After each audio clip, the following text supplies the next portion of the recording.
Hello and welcome to another Trib Talk Town Hall. I'm Jennifer Napier-Pearce, Executive Editor of the Salt Lake Tribune. The protests calling for an end to police violence and racism continue night after night across the country and here in Salt Lake City.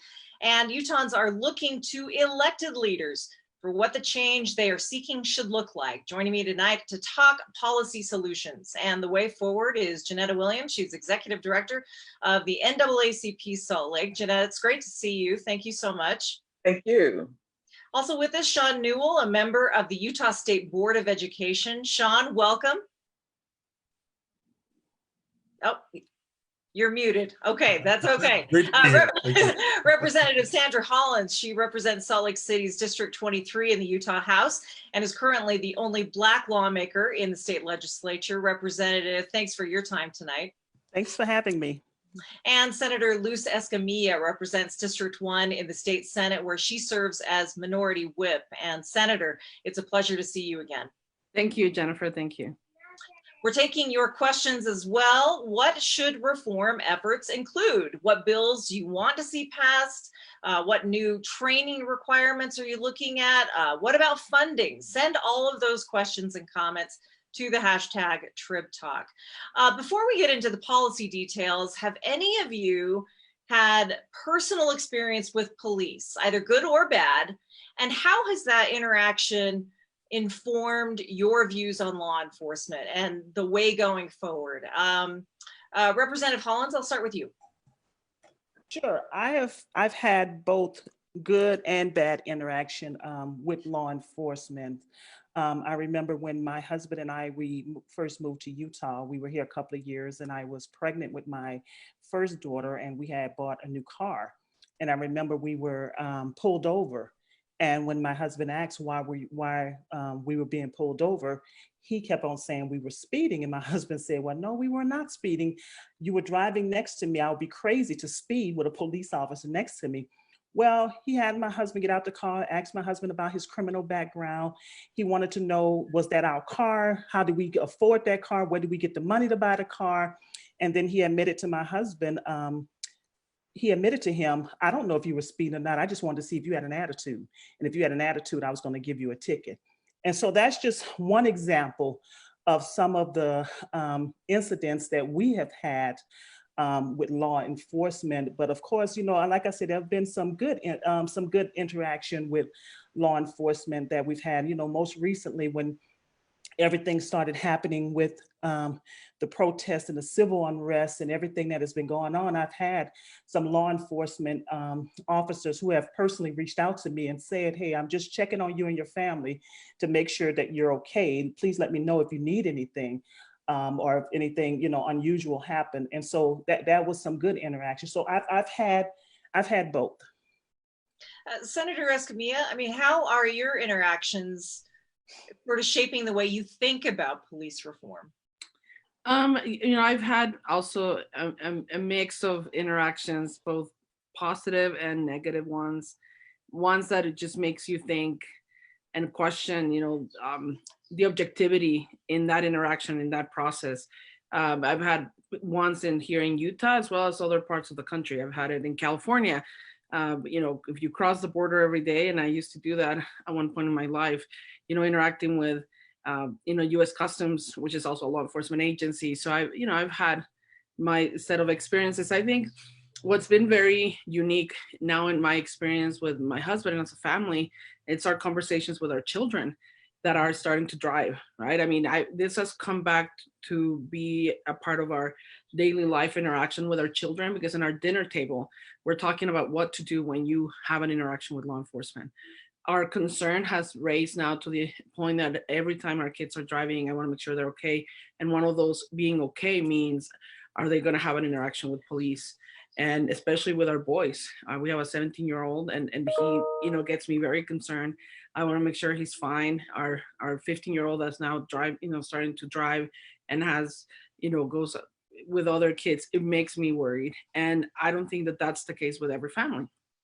Mm-hmm. Part of it is, as brown children, we have to make sure that conversation is happening. And that's one of the things I try to explain to people when they say, well, why would you be, you know, scared or afraid? I'm like, I'm afraid for my kids. I don't know what's going to happen in that interaction. And the more we see videos of these interactions happening, because now what has made it so public is the videos, that you get to see them. I have to tell you, it has not decreased my concern for their safety. And, and literally our conversation is, okay, if that happens, what do you do? Who do you call? Don't, show your hands, put them on, this stuff that I never thought I was going to be having a conversation with my kids is our reality. And I think that speaks volumes of the situation we're living. We hear a lot about parents with children having the talk. Shawn, you've raised a family here. Have you had the talk with your kids about behaviors toward law enforcement?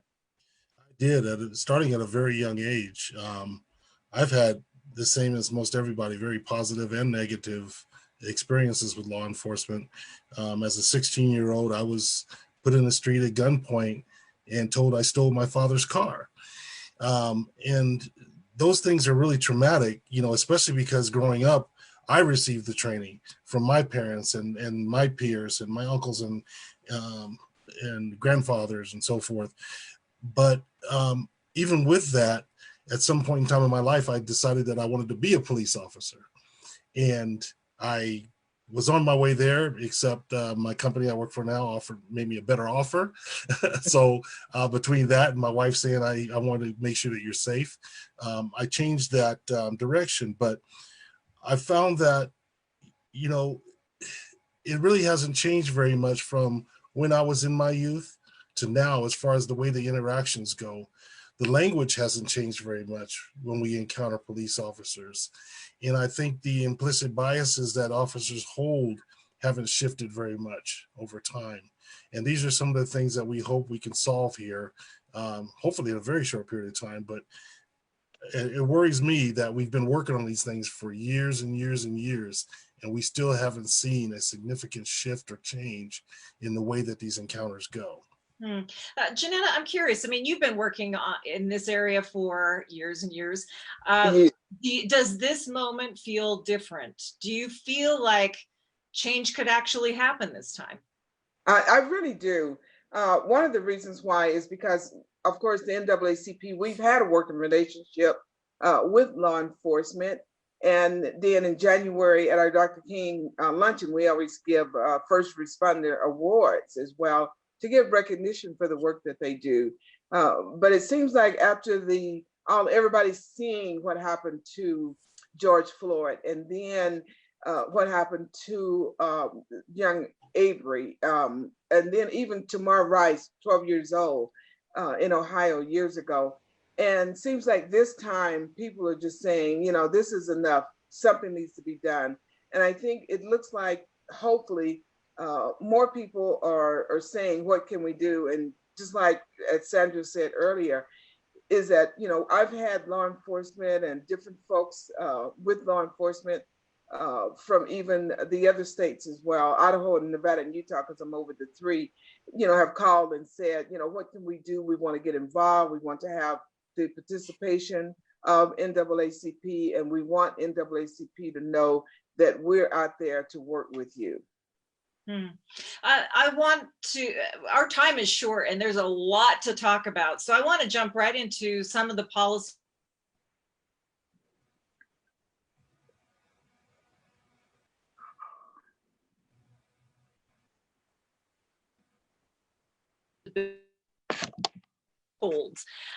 Representative Hollins, during the debate, there were critics who argued that police should not be prevented from using any method necessary in a life or death situation. How did you respond?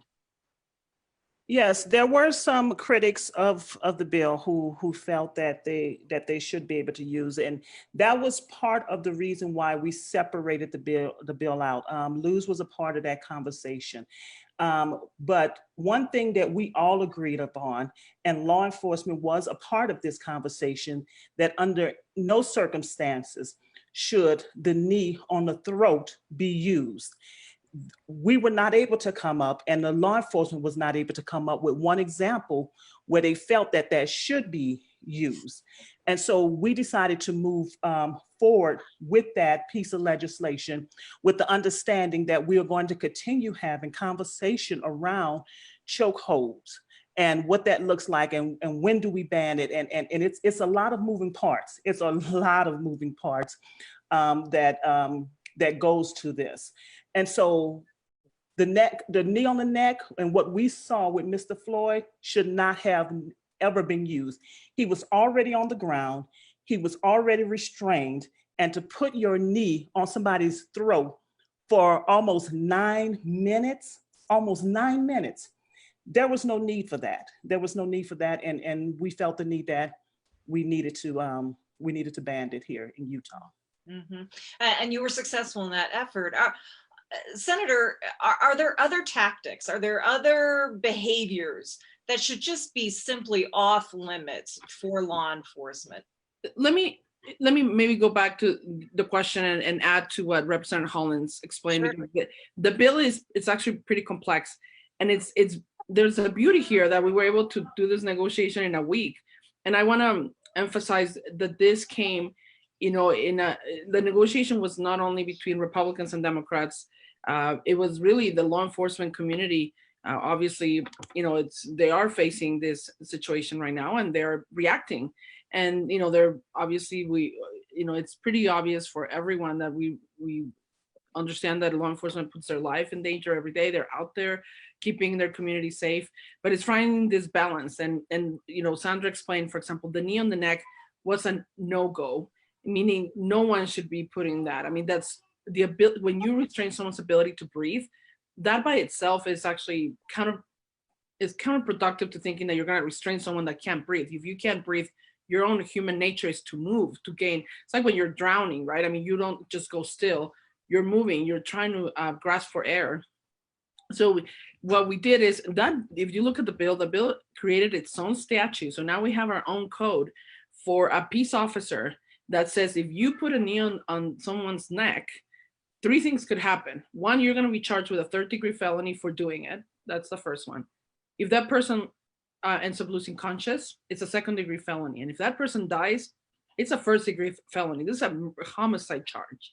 I think that's a very strong message coming from the Utah State Legislature. And I have to say, I applaud my colleagues for standing strong on this.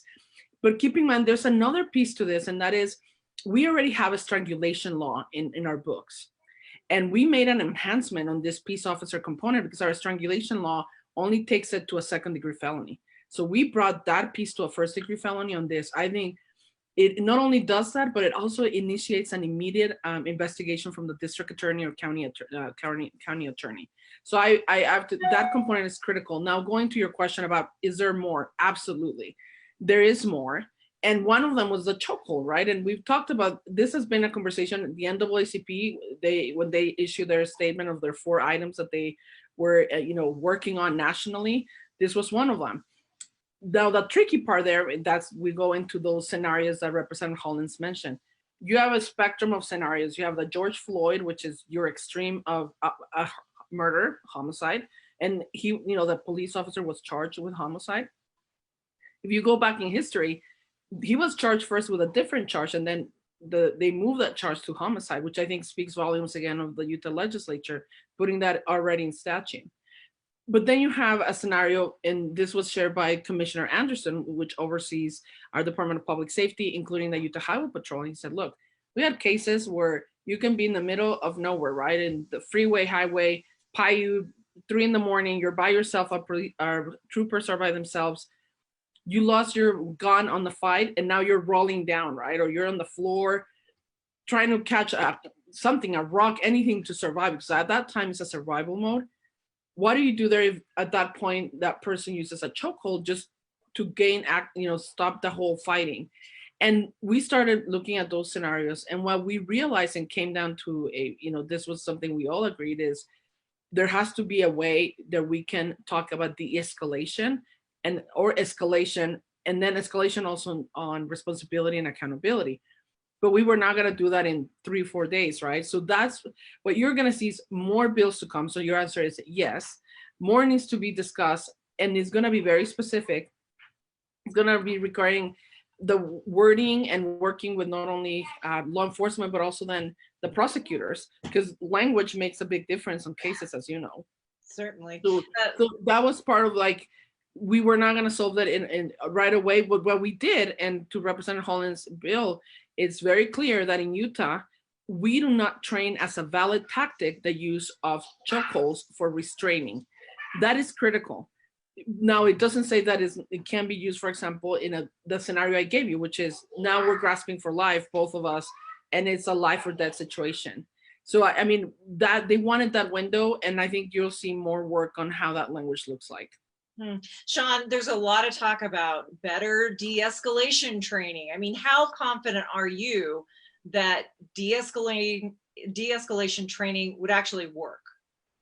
I'm fairly confident in that if they can change the culture of policing, that can occur, and that's critical.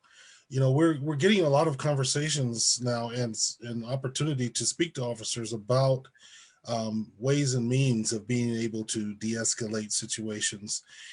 Salt Lake City Police Department has some great techniques, but these officers have to be willing to do that. You know, the example was seen in glaring light in that Floyd video where officers were standing around. No one said anything to that officer. No one pulled him off. And I believe that officers now have, and even then in most cities and situations, have more consciousness than that. And I have to believe that, because if I don't, I don't feel safe, and I don't feel safe for our community. So I truly believe that it can be done, but it has to become a part of the policy and part of the system of policing for it to be effective. Jeanetta, I read that you have to have 1,600 hours of training to become a hairstylist in Utah, but to become a cop, you only need 832, so roughly half. What do you think about higher restrictions, higher requirements in the police academy? Is that something NAACP is pursuing? Yes, I'm glad that you asked that, because the NAACP, we signed a letter with the FOP, Fraternal Order of Police, saying that we're going to continue to work closer together in different things like this. And one of the things that we made the recommendation to them is to have FOP, and they agreed to do this, to implement to their officers to obtain master's degrees and to be able to address clinical therapists and social psychology, and to also work with mental health workers in different situations. Because the most dangerous calls that police get, that they say, is on the domestic calls. And so police should not be going out on calls that are not for crime and, you know, that is being committed. And so we feel that there needs to be more interactions with police departments and the social workers. And so that's one of the things that we're, you know, looking at doing. And then the other part of that too is that there's an app called Safe UT app, and that's for mental health, suicide, or if they're perhaps just having a rough day, 24/7 crisis number, and folks can get mental health help by text or call, and they can download the app free on Apple, iTunes, Google Play, and those type of things. And so that's a lot of times, especially with this COVID going on, and the people that are being affected, you know, with jobs and health issues, there's been a lot of cases where people saying they just can't take it anymore and they're thinking about suicide. Well, they have that 24/7 suicide number, not only just for different incidents, maybe domestic violence, but just life in general. And they can call that 24/7 line to help, what's called Safe UT. Those are some of the things that we're working with Post.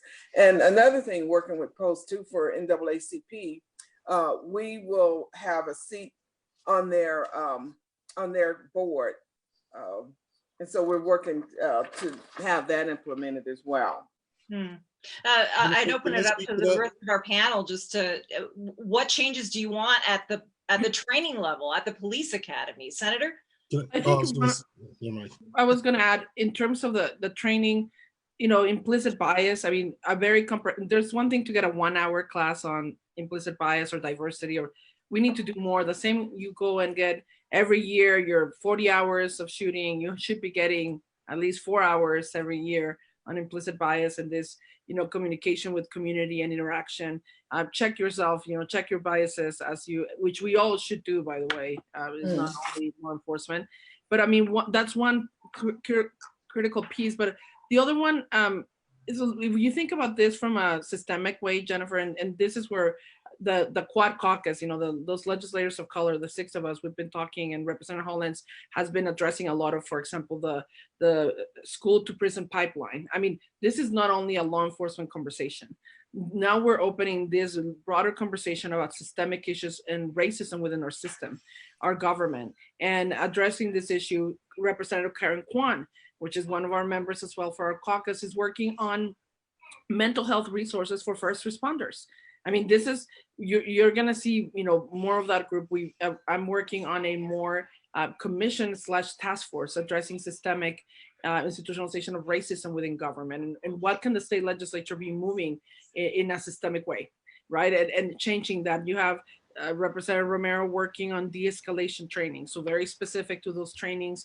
And Post, has been, they're good. I mean, Post, like I said, they already are, for example, in practice, not teaching the chokehold as a way of, they actually prohibit that. But some of it needs to be codified. Others are more in practice work, right? And we were meeting with Chief Brown this week and talking to his training team. And that's another one, right? I mean, for example, Salt Lake City does different training to their officers and the police department. Maybe we need more of a statewide process where we can, have every police department at the same level with their training. And because Post is just one piece of the entire training of a police officer and the ongoing process. So accountability, transparency, the video cameras, we've been in the legislature discussing this for years. And what's the number one issue? It's a fiscal issue. It's a cost related to storage. But that should not be stopping this process. I mean, if this level of transparency is what we need as a country and as a nation and as a state, let's find the money. So storage is not the issue that stops a police officer. It's not them. It's not like they don't want the cameras. They want it for themselves as well. It's also for their own safety.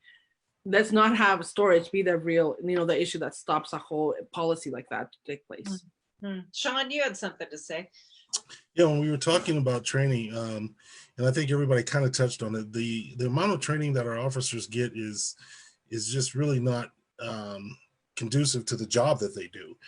And I think that we need to look at some systems, or a system that creates a curriculum that is a little longer. Some countries, I was doing some study, have periods of up to 2 years of training before an officer is going out there into the field.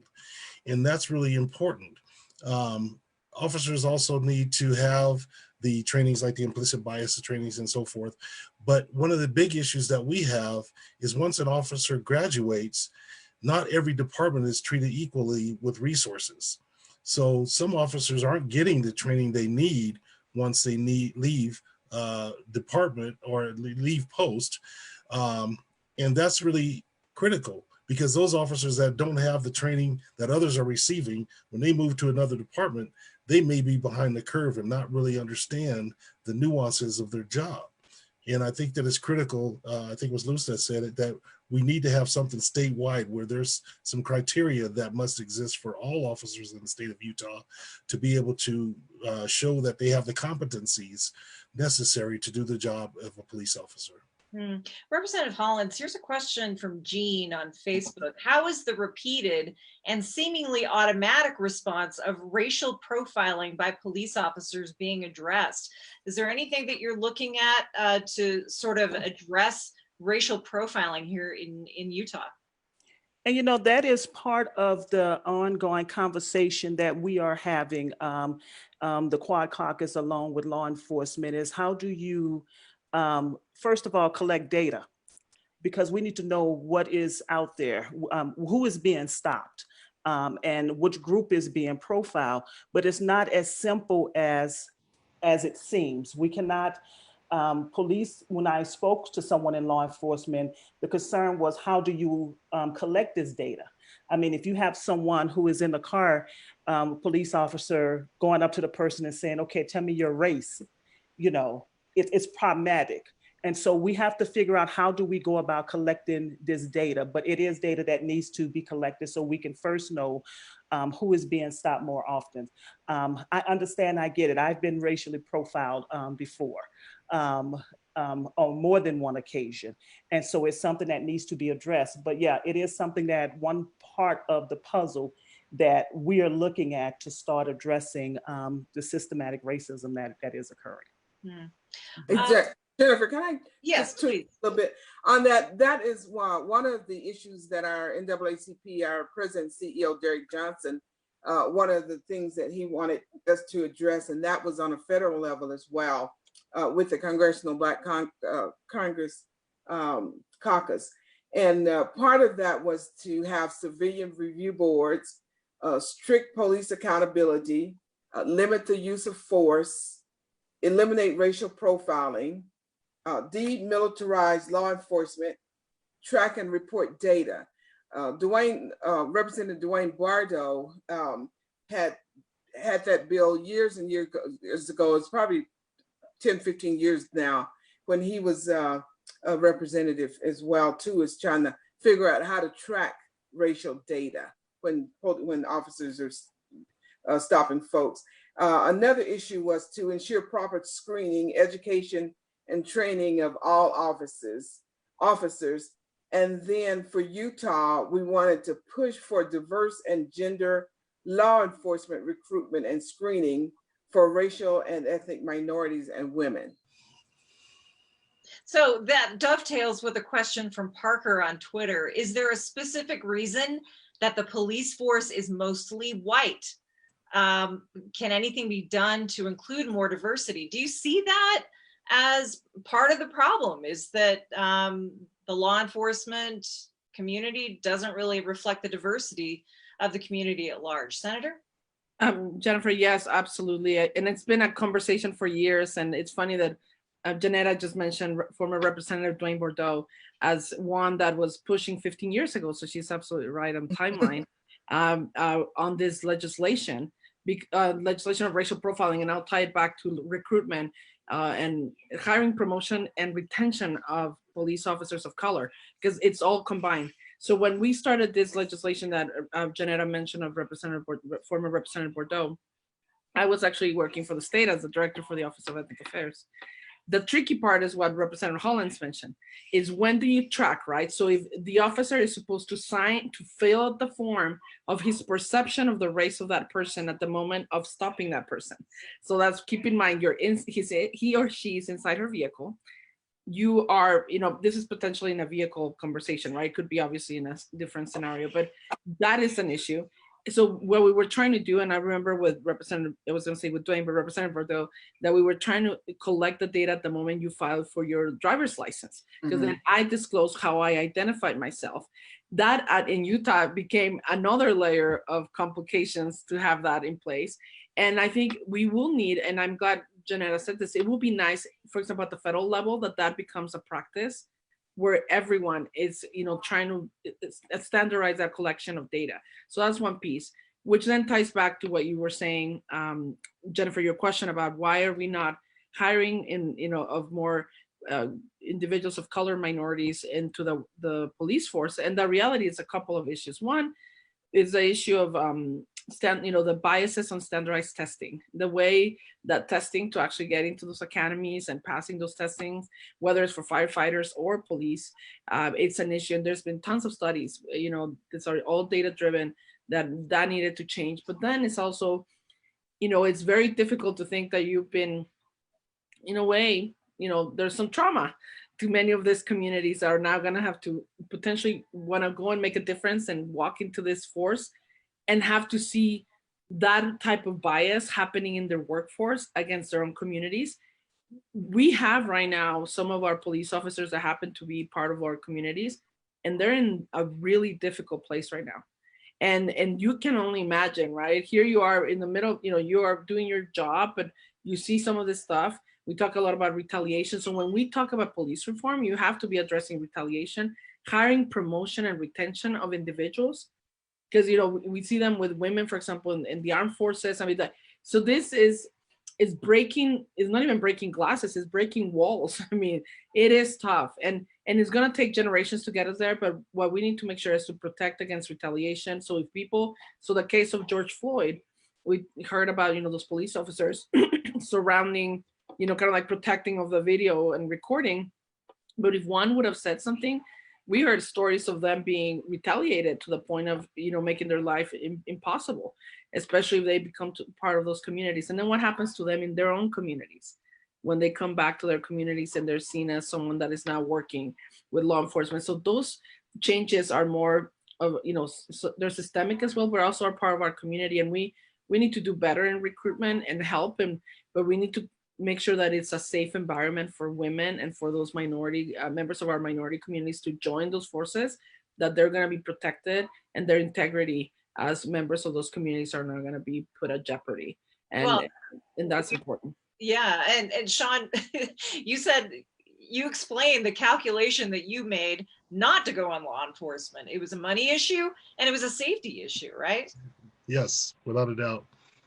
Safety for myself being in the streets, and also there was a little bit of hesitation for my safety within my own locker room, so to speak, with other officers. And that's a concern for a lot of officers that come from marginalized communities. And I believe it's a great career, don't get me wrong, for people to have, and I admire officers for the work that they do. We just have to find ways that make it more conducive for others that are really on the outskirts looking in and not understanding policing and everything that goes into it. And I think that that's another barrier for us as communities and our people in our communities, is having that understanding of what law enforcement is. And until we can illuminate the realities to community members, we're still going to see this disparity in the ranks among minorities being police officers. So I'm hopeful that we can see some shifts take place there soon as well, through our conversations we're having with police departments around the state. That's great. Exactly.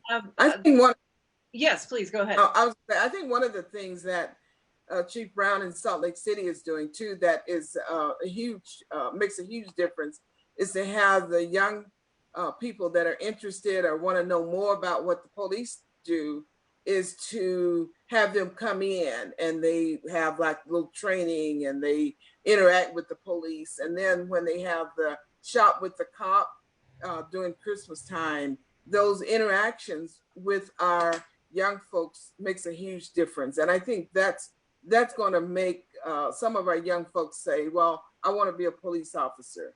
And instead of they don't want to. I will say the flip side of this is that there's a lot of debate around the usefulness of school resource officers at this point. Like having law enforcement embedded in schools, actually, that kind of exposure does not help young populations. It doesn't make them feel safer. It makes them feel more vulnerable at a younger age. Any of you want to chime in on the school resource officer question? Sure, I'll chime in on it because Okay. I ran a piece of legislation around cultural training for SROs, and that was part of the issue, was that some of our students were being the officers were being called in to address issues with some of our students that was an administrative issue. That was an issue that should have been handled by parents and teachers and the principal. And we're speaking with some of our SROs. They agree that they should not have been brought into some of those situations. So if a child is a young person is in the classroom and they're on their cell phone and won't get off, that's not a situation where an SRO should be brought into, because we all know that the contact with police officers or SROs increase the likelihood that this child will go into the criminal justice system. And so my bill was set to try to decrease that interaction. And some of the SROs understand that. They understand that, and they try to develop those relationships as more of a mentor instead of being there as law enforcement in the school system. And so, yes, I totally understand. And that was part of the purpose of my bill. I don't see, and Senator Escamilla could correct me if I'm wrong, an appetite at the state level with them wanting to pull SROs out of the schools at this point. And so what we're trying to do is minimize the interaction they have and to make sure that they are trained in how do you work with kids of color, and particularly our Native American community. We know that they are more likely to be in the school of prison pipeline, and how do we make sure that they are out of that pipeline and they are protected and getting the proper education in our school system. We could linger on each of these issues for a long time. I am getting a lot of questions though about civilian review boards, and this on Facebook. Why do we allow, when will Utah generally, and Salt Lake County and Salt Lake City specifically, give our civilian review boards teeth? Of course, when a cop behaves badly, cities like Salt Lake City and West Valley have this civilian oversight process, but there are critics who say that the current boards are light on discipline. They tend to exonerate police who have behaved badly and don't really hold them to account. Anyone willing to dive in there? Jeanetta? I'll dive in on that because I served for 20 years on the West Valley Citizens Review Board.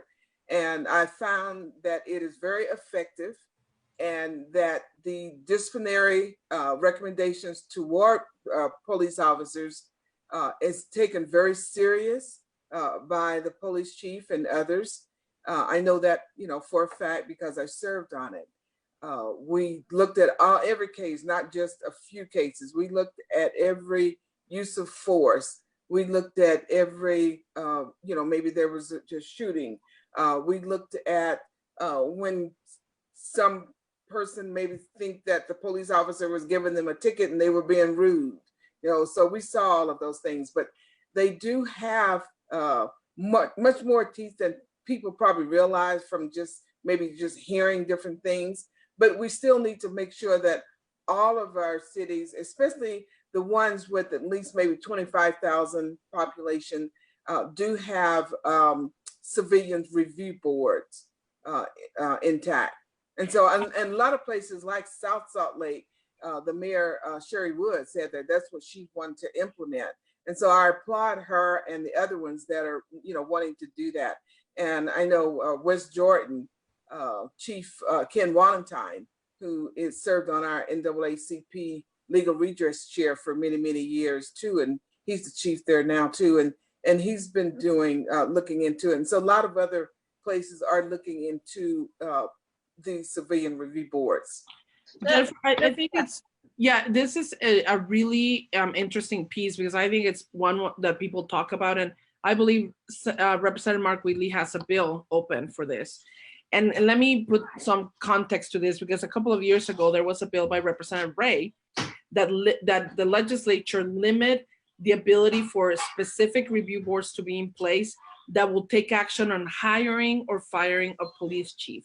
Very specific. And I think this is where it gets to what Jeanetta was talking about, is this, the complicated part on this is how broad and how much actions you can take. Let me start by saying, as a state senator for half of West Valley City, it's true that West Valley has potentially the best structure. They went through a very structured review by the federal government, and they actually are considered one of the best in the country in terms of how they structure that. So she's right in terms of West Valley. And I don't know that everybody else follows that protocol, but West Valley has a very, very good process. And that was because they went through a severe investigation review years ago, about 18 years ago, I remember 15, and they have now this structure. Salt Lake City has another one. So what Representative Wheatley and our Quad Caucus have talked about is a bill that will say, look, we need probably one at the state level, right? We oversee, the DPS oversees the Highway Patrol, their interactions with the Highway Patrol, but a review board at the state level that brings best practices and gives them to the cities and municipalities so they may implement those. I think that's where the direction of his bill is. And, you know, probably should not be talking about his bill because that's his bill, but it's one of the things that we've had conversations of. But then the key part is, Jennifer, I think there's expectations by some individuals that they want to see this this community review boards, or, you know, to take action on the hiring. I mean, very personnel, HR related actions that I'm not sure that's possible within a lot of legal frameworks. So that is a tricky part, and we're still trying to figure out how we tackle that one. But, you know, if you think about who fires and hires you, for example, you know, an independent review board that is not, you know, related to privacy issues on some of these pieces, not on reviewing cases, but specifically on taking action of personnel. That's why they're set up so they give a recommendation versus actually being the ones that will enforce a whole process. And I think that's where we haven't you know, got to a point where we want to make sure communities feel that there's transparency and accountability, but within those processes that are also fair, right? Where there's due process and fairness in that process as well. Well, I do know that there are some advocates who are pushing for an elected board, that there is a higher level of accountability if you are represented. Yeah, and I call those city council members. I mean, that's a city council member, if you think about it, because the city oversees the police department. I mean, that's the mayor, city, and that's sort of your council members. I mean, you're absolutely right. They're elected and they should be making some of those decisions.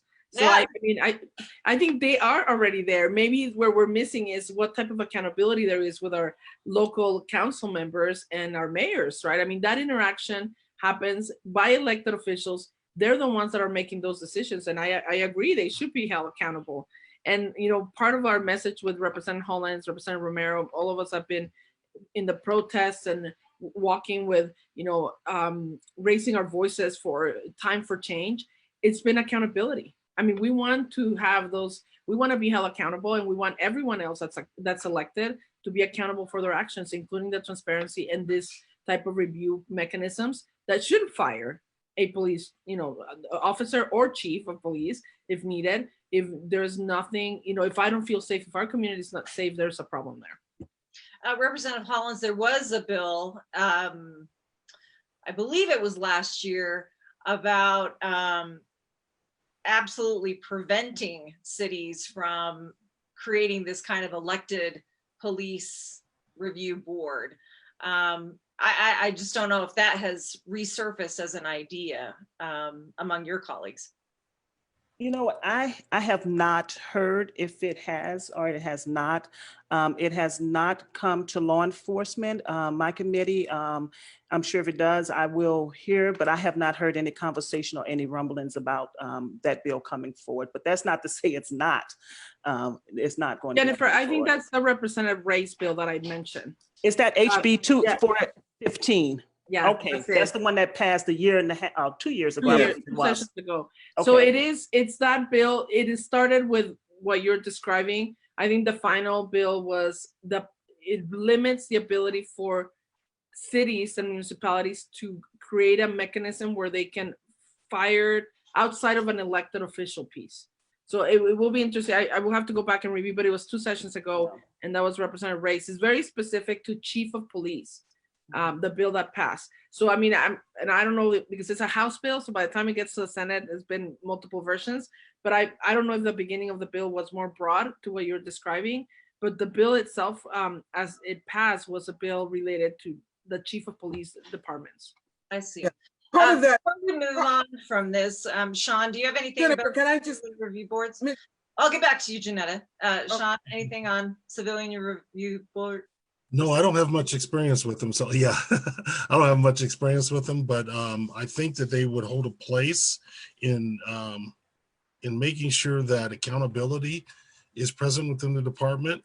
I do have some concerns about the legal aspect or the legal parameters in which an unelected board would have.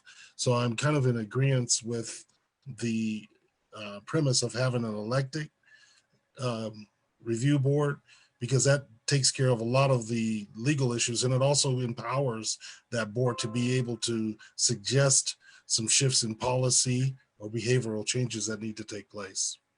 Sorry, Jeanetta, didn't mean to cut you No, off. I was just going to say, piggyback on what was said before about the review boards.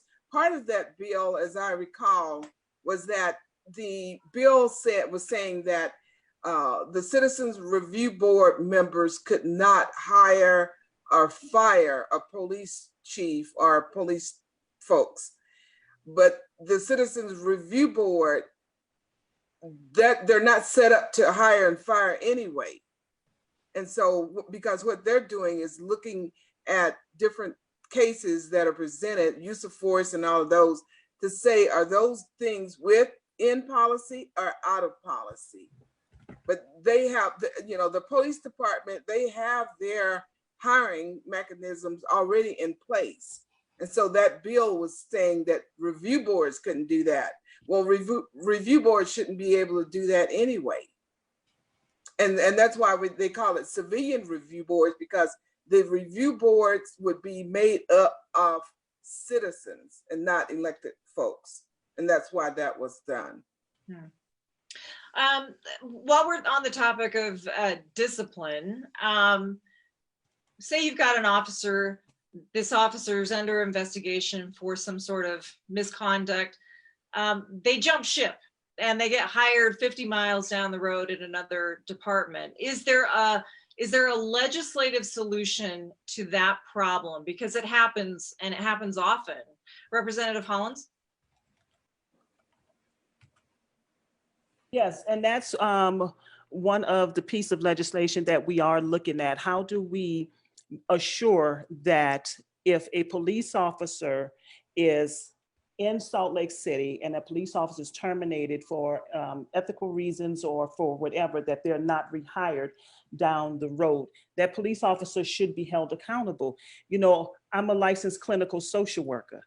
So if something happens where I am doing therapy and I am unethical or something occur, my license is at risk and I cannot get another job under my LCSW working. And I think that the same thing should be for police officers. So we need to look across the state is how do we make sure that this record follows that police officer and that they're not rehired in another station, another police agency, and able to continue the behavior that was done in the first precinct.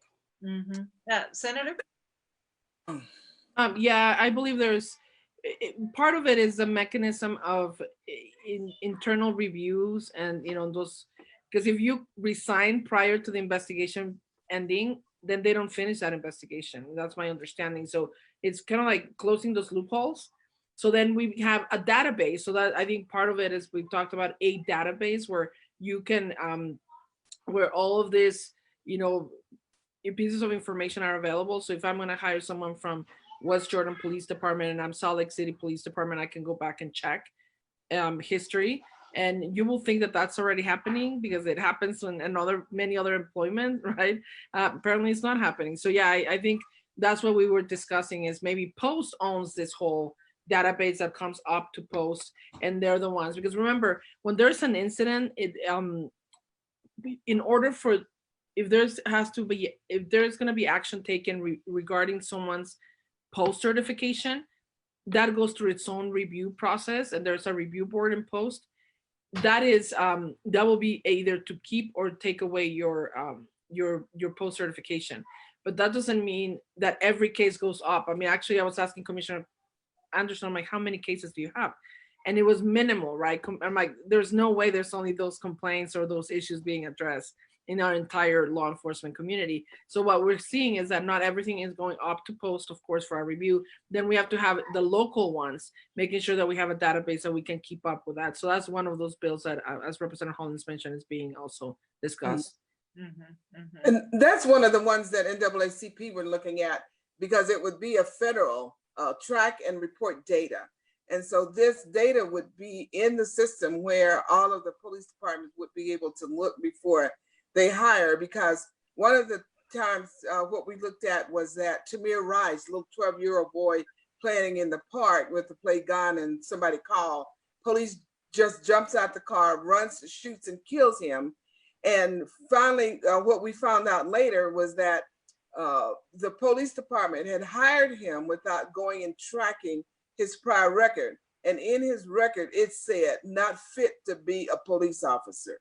But yet he was a police officer. He killed a little 12-year-old boy. And then after that, of course, he's no longer with the police department. But if they had known that about that in the data file before that, then he wouldn't have been hired, and little Tamar Rice would not have been killed. And I believe that President Trump issued an executive order last week calling for this nationwide database of disciplinary actions, which is what we're talking about. Our time is running really short. This is an intriguing question from Chris on Facebook. How do we start to have police understand the historical trauma of racism? Shawn, any thoughts on that one?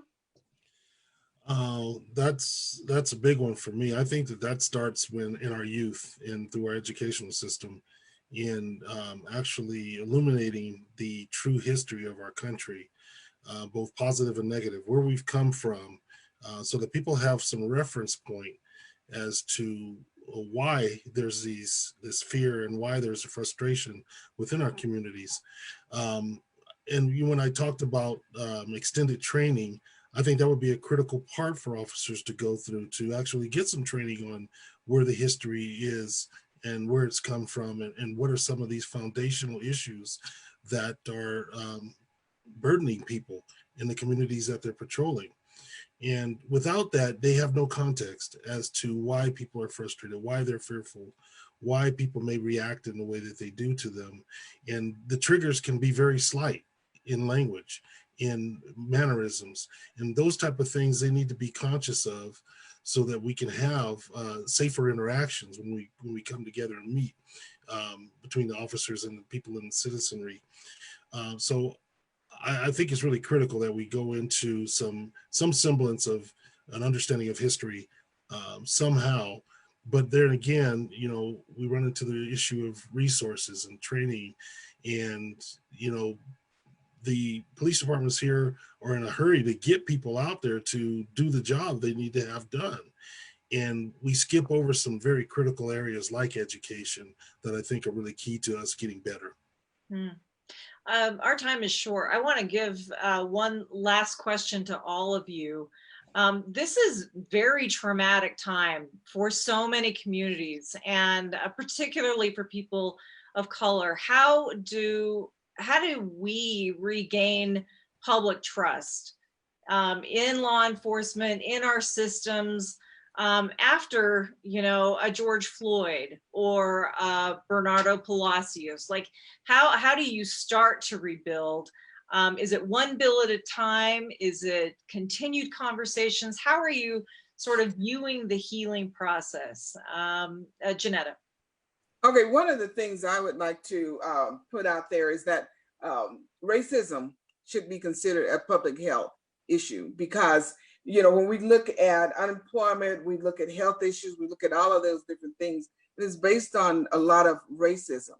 The NAACP, we have put together years ago a book called the NAACP Real World Guide to Interacting with Law Enforcement, which will go a long way. We're redoing that, revising that, and we'll be sending that out and sharing it with folks as well. Another thing Shawn mentioned about education, I've also worked with the Salt Lake Education Foundation. And so we've created an emergency relief fund to support our community. That's another way that we can do it, is support our communities. There's ways that they can donate. Folks can donate, especially during this pandemic. The emergency relief fund, from the website there, and just students' basic needs that they need: food, they need hand sanitizer, families need food, all of the different things. And so people are now seeing the different protests going on, and they're saying, how can I help? Well, they can help by, this is just one way, and that would be through the Salt Lake Education Foundation Emergency Relief Fund. I do think that faith has been shaken, though. I mean, Senator Escamilla, the foundations here, there's a lot of doubt. There's a lot of mistrust. How do you rebuild? You know, it's communities are hurting and they're grieving. I mean, you mentioned Bernardo Palacios as one of the cases here in our local community in Salt Lake City, a couple of blocks from my house is where his family and he lived, here in Rose Park. But I want to say there is, ways to change this is one bill at a time, and that's incremental steps. It's not fast enough. But one of the things we decided to do as a group in our Quad Caucus, and Representative Hollins is here, is that we decided to be very, to stand strong about having our own members lead on these conversations. We need to have women and men of color lead on the conversations. Let them take the lead and have the ones driving this car as we go through these changes. That is part of the oppression that we've been living for so many years. That needs to change. We have 6 elected officials out of 104. Is not enough? No, it's not enough. That's why we need to get elected more people of color, because that representation needs to take place at that level. We should not have somebody else tell us how we're going to get saved and how things need to change. We need to have ourselves drive those changes and have our allies come and support us at that process. That's why we've been elevating our only African-American Black woman in our state legislature. That's telling about Utah. We need more. But we've been saying we need Representative Hollins to be leading this conversation. She's the one that's gonna have a totally different perspective, even within our Quad Caucus, of a lot of this conversation. So we've made that a priority. I'm really proud of my colleagues, the 6 of us, to stand strong, and of our members of the majority party and minority party that have been supporting us, standing by our side and making this happen. It hasn't been easy. And Jennifer, you've covered the legislature. This is not easy in a super majority minority scenario, but we've succeeded with one bill, and we're going to succeed with more bills. And I just want to thank, publicly them for, kind of like pause and say, look, we're going to listen to them. We have them here. They clearly know what their communities are going through. And then having Representative Hollins be one of those leaders. So that's been one of the things that I think we need to do in order to bring more healing and more systemic changes, which is what we need. Representative, that's a lot of pressure. It is a lot of pressure. And when I was first elected to this office, I knew that I not only represent District 23, but I realized that I was the representative for many in the African and Black community. I realized that, and it is a heavy load, but it's not one that I've ever shied away from. It's one that I've embraced, and because I know that there's a trust factor there. And I've spoke on it during the hate crime bill when I told my colleagues on the House floor, I'm the one that get those stories. I'm the one that gets those phone calls. I'm the one that gets stopped in the grocery store. I'm the one that at the backyard barbecue, people tell me their stories because they feel if I know, then there's something I can do about it. Because there is a mistrust, not only a mistrust between communities of color and the police, but the communities of color and the elected officials. There is a mistrust there that they don't understand them. And that's why it is so important that we start looking at and we start electing people of color, because our young girls and our young boys need to see us leading. They need to see us out there. And it's because they need to know, yes, I can do this too. I can tell you, since I've been in office, I have had more young people tell me, I'm thinking about running for office now. I had one young lady come up to the Capitol and ask me, she said, are you the first Black woman ever elected to office? And I said, yes. She said, well, I just want to introduce myself because I'm going to be the first African woman up here. And I told her, I look forward to working with you. And that's what inspires me and keeps me going. Shawn, we're just about out of time. Policies can force the change, but how do you change the hearts and minds? That's the difficult thing. I think a lot of the topic, or a lot of the verbiage we got from everybody else kind of encapsulates that. We need to look at building relationships. We need to look at building bridges. We need to have dialogue so that we can have greater understanding. Until we get to the point where we can ask each other the hard questions, we're not going to move forward. We have to be willing to share and to gain greater understanding amongst all of us.